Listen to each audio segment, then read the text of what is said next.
Hi students, आज CA final सितंबर 25 का पहला पेपर एफआर का हो गया।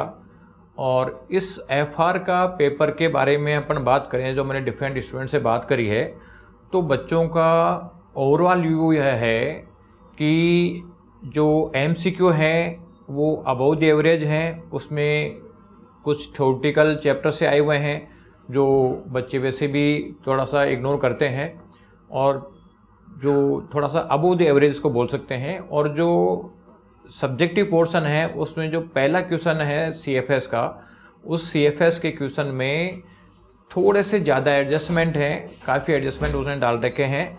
और बाकी रिमेनिंग जो क्वेश्चंस हैं वो मोर और लेस ज़्यादा टफ नहीं है, कुछ इक्के दुक्के तो मिलते ही हैं। लेकिन एक इसमें प्रॉब्लम ये रही कि पेपर लेंथी था।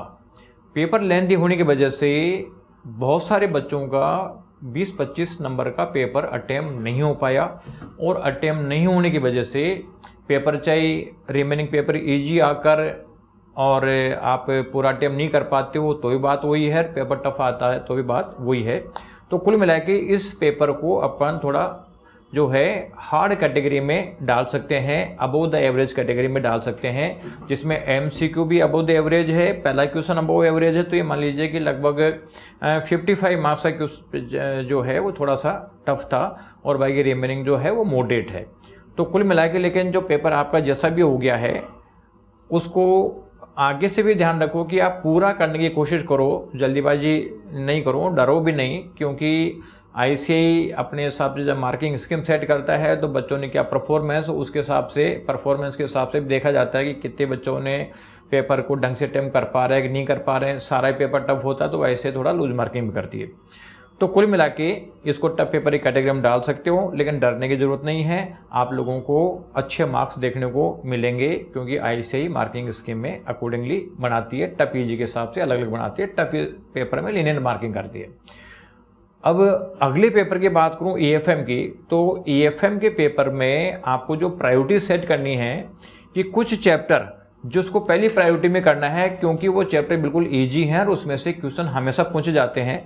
उसमें चैप्टर नंबर 3 है एडवांस कैपिटल बस्टिंग, 8 है म्यूचुअल फंड, 13 है बिजनेस वैल्यूएशन, 14 है मर्जर एक्विजिशन, 5 सिक्योरिटी वैल्यूएशन और 6 है पोर्टफोलियो मैनेजमेंट।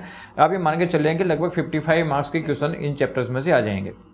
इसके बाद सेकंड प्रायोरिटी में आपका डेरिवेटिव एनालिसिस एंड वैल्यूएशन जो चैप्टर नंबर 9 है, इसमें ब्लैक शोल मॉडल थोड़ा टफ पड़ता है, तो अगर वो नहीं कर पाओ तो छोड़ देना, लेकिन रिमेनिंग चैप्टर बाकी इजी है। और जो चैप्टर 11 है इंटरनेशनल फाइनेंशियल मैनेजमेंट, ये बहुत कम क्वेश्चन है, लेकिन एक क्वेश्चन इसमें से पूछा जाता है 8 नंबर का।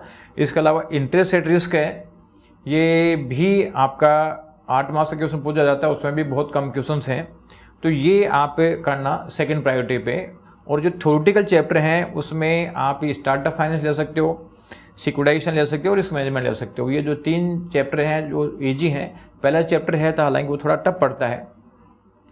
सेकंड, और इसके अलावा देखो आप इसके बाद में सिक्योरिटी एनालिसिस जो है उसमें 2-3 प्रैक्टिकल क्वेश्चन है, वो भी कर लेना। आता है तो 2-3 में से आता है, और नहीं आता तो कोई बात नहीं। और लास्ट में आप फॉरेक्स कर लेना।